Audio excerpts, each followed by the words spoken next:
আসসালামু আলাইকুম সাকিব আল হাসানের অন্ধ ভক্তরা, আপনাদেরকে আপনি করেই বলছি বিকজ অফ আপনারা তো অনেক দামি মানুষের ভক্ত এবং আপনার ওই দামি মানুষের কাছ থেকে মার খান এমন রেকর্ড রয়েছে। হ্যাঁ, দেখা করতে গিয়ে মার খান। তো সবশেষে আপনাদেরকে আপনি করেই বলছি, কারণ আমি আপনাদের কাছ থেকে কোনো গালিগালাজ পেতে চাই না। আপনাদের লজিক গুলো আমার কমেন্ট বক্সে একটু দিবেন যে সাকিব আল হাসানকে কেন আপনারা এত বেশি ভালোবাসেন, আর সাকিব আল হাসানকে না ভালোবাসার কিছু কারণ আমি তুলে ধরছি। প্রথমত, ক্রিকেটার সাকিব হিসেবে আমার কোনো অভিযোগ নাই তার উপর।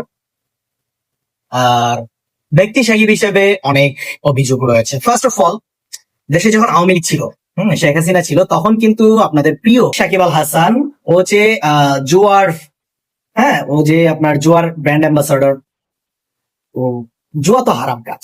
আপনাদেরকে, আপনি এমন একজন মানুষের ভক্ত যে নিজে হারাম কাজ করছে, নিজের জুয়া কোম্পানির প্রমোট করছে, স্পন্সরশিপ নিচ্ছে এবং আপনাকে বলছে আপনি জুয়া খেলুন, অথচ হাদিসে আছে যে জুয়া খেলে সে জাহান নামে যাবে। তাহলে এই জিনিসগুলো একটু চিন্তা করবেন যে হ্যাঁ, সাকিব আল হাসান ব্যক্তি হিসেবে যদি মানুষের জন্ম হয়ে থাকে তাহলে একটু মাথায় রাখেন।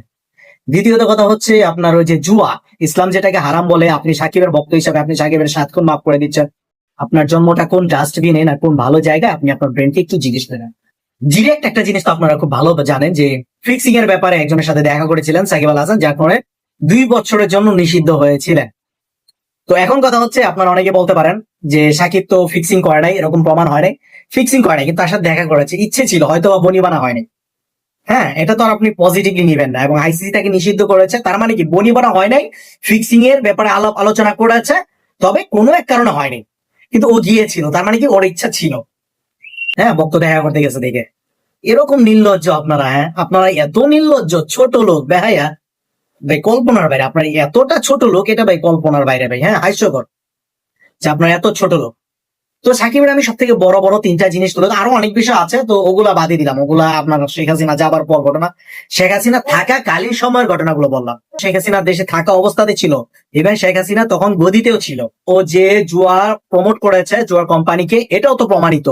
জুয়ার ব্যাপারে, ফিক্সিং এর ব্যাপারে কথা বলতে গিয়েছিল, হ্যাঁ, এবং মিটিং করেছিল, সেখানে হয়তো বা কোনো বনিবনা হয় নাই, যার কারণে হয় নাই জিনিসটা, এবং আইসিসি যার কারণে কিন্তু তাকে শাস্তি দিয়েছে। এই জিনিসগুলো একটু উত্তর দিয়েন ভাই কমেন্টে, হ্যাঁ একটু উত্তর দিয়েন। আর যদি সঠিক কোনো লজিক দিয়ে কথা খন্ডাতে পারেন তাহলে আইসেন কমেন্ট করার জন্য। হ্যাঁ, উল্টা পাল্টা ওই যে রবট টাইপ কমেন্ট এগুলা করতে আইসেন না। সবাই ভালো থাকবেন, আল্লাহ হাফেজ।